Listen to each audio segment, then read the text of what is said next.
Okay, Yusuf బాబా అని బోరబండ్ ఇతను ఈ power generated mounted DCM vehicle ఉంటుంది. ఇతను ఏంటంటే ఈవెంట్స్కు ఈ పవర్ సప్లై చేస్తూ ఉంటాడు. ఈ నెల 18th రోజు ఒక ఈవెంట్ కంప్లీట్ చేసుకొని అతను యూజువల్గా ఐడిపిఎల్ సంబంధించిన హట్స్ ఎదురుగా ఉన్న ప్రహ్లాద సామిల్ ప్రిమిసెస్లో ఇతను వెహికల్ పార్క్ చేసి అందులోనే కీ పెట్టి అతను వెళ్ళిపోతాడు. పోయి 22nd రోజు ఈవినింగ్ 4 o'clock వచ్చి చెక్ చేసుకుంటే అతని వెహికల్ లేదు అక్కడ. తర్వాత అది చెక్ చేసుకుంటారు, ఒక 2-3 hours చెక్ చేసుకొని నైట్ 10 o'clock మనకు కంప్లైంట్ ఇస్తాడు. ఎవరో గుర్తు తెలియని వ్యక్తులు నా పవర్ జనరేటర్ మౌంటెడ్ సంబంధించిన డీసీఎం ఎత్తుకొని పోయినారని చెప్పి కంప్లైంట్ ఇస్తాడు. ఇమ్మీడియట్గా local Balanagar inspector Narasimharaju case నమోదు చేసుకొని ఈ విషయాన్ని డిఐ సక్రామ్ గారికి, అదేవిధంగా ఒక క్రైమ్ టీంకు ఈ హనుమయ్యను, శ్రీనివాసు, కృష్ణయ్య వీళ్ళందరికీ దీని మీద ప్రత్యేకంగా ఒక టీం ఏర్పాటు చేసి దాన్ని డిటెక్ట్ చేయడానికి ఏర్పాటు చేయడం జరిగింది. అదే రోజు నైట్ నుంచి వెళ్ళి, అంటే 21st నైట్ నుంచి వెళ్ళి 25th వరకు ఆల్మోస్ట్ వీళ్ళు ఈ క్రైమ్ టీమ్ 350 kilometers 250 కెమెరాస్ను వెరిఫై చేయడం జరిగింది. చేస్తే మనకు ఇన్ఫర్మేషన్ ఏంటంటే ఈ వెహికల్ తీసుకొని లాతూర్, మహారాష్ట్ర లాతూర్ తీసుకుపోయినట్టు మనకు తెలిసింది. అయితే ఈ వెహికల్ తీసుకుపోయిన విధానం ఏంటంటే మన ఐడిపిఎల్ హట్స్ దగ్గర నుంచి వెళ్ళి వై జంక్షను, మియాపూర్, పటాన్ చెరువు, జైరాబాద్, సంగారెడ్డి, జైరాబాద్, అదేవిధంగా బీదర్ నుంచి లాతూర్ తీసుకుపోయినట్టు తెలిసింది. దాంట్లో మనకు అక్కడ వీళ్ళు అక్కడ జైరాబాద్లో మనం దీని దగ్గర మనం బసవ కళ్యాణం దగ్గర క్యాంప్ వేసి మన వాళ్ళు అక్కడి నుంచి వెళ్ళి టోటల్గా వర్కౌట్ చేసి ఇందులో ఎవరు నేరస్తులు ఏం కథ అని చెప్పి వాళ్ళ గురించి సెర్చ్ చేస్తున్న క్రమంలో ఈరోజు జైరాబాద్ దగ్గర ఈ వెహికల్ తీసుకొని మళ్ళీ వాపస్ వస్తుంటే వీళ్ళను మన ఈ క్రైమ్ టీమ్ డిఏ గారి ఆధ్వర్యంలో అరెస్ట్ చేయడం జరిగింది.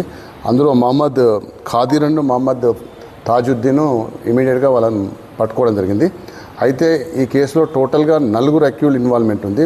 వాళ్ళందరూ కూడా ఒకే గ్రామస్తులు. మహమ్మద్ ఖాదీరు, దిగియా, ఫక్రుద్దీను, మహమ్మద్ తాజుద్దీన్ అని అందరూ కూడా వీళ్ళ ప్రాపర్ హాలికేడు బీదర్ డిస్ట్రిక్టు.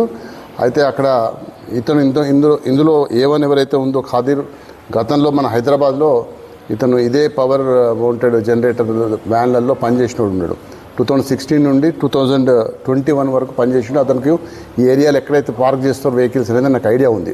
ఆడ కీస్ కూడా అందులోనే పెడతారు, పార్క్ చేస్తారని చెప్పి ఐడియా ఉంది. అతను కూడా కొంచెం ఫైనాన్షియల్ క్రైసిస్లో ఉన్నాడు. అదే గ్రామంలో ఎవరైతే తాజుద్దీన్ ఈ డీజే షాప్ నడుపుతూ ఉంటాడు, అతను సౌండ్ సిస్టమ్స్, అతన్ని అప్రోచ్ అయ్యి మరి ఇట్లా నేను వెహికల్ తీసుకొస్తే ఇట్లా వెహికల్ అక్కడ ఈజీగా ఉంటుందంటే నువ్వు ఆ వెహికల్ ఎత్తుకరండి, ఆ వెహికల్ ఎత్తుకొస్తే మనకు నెలకు 40,000 నుండి 50,000 రూపాయల కిరాయి వస్తుంది, దాంట్లో ఒక 20% నేను తీసుకుంటా, మీకు 80% మీకు ఇస్తానని చెప్తే దాన్ని వీళ్ళు ఓకే అని చెప్పేసి అతను ఇనీషియల్గా కూడా కొంత ఫైనాన్స్ చేస్తారు వీళ్ళకు.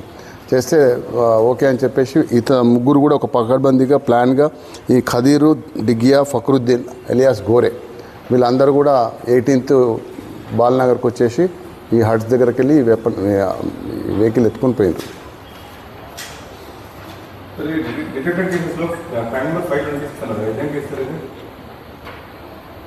520 అది వేరే కేసు అండి. అంటే ఇంతకుముందు ఉన్నాడు. ఎన్ని కేసులు ఉన్నాడు? ఎవరిలో ఉన్నది? పని చేస్తున్నావు?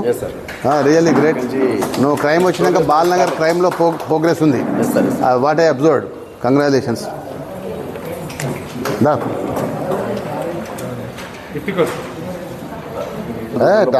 టాప్ తెలుసు కదా నాకైనా అప్పటి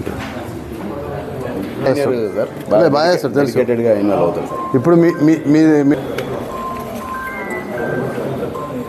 ఈయన కూడా సీనియర్ కానిస్టేబుల్ సార్.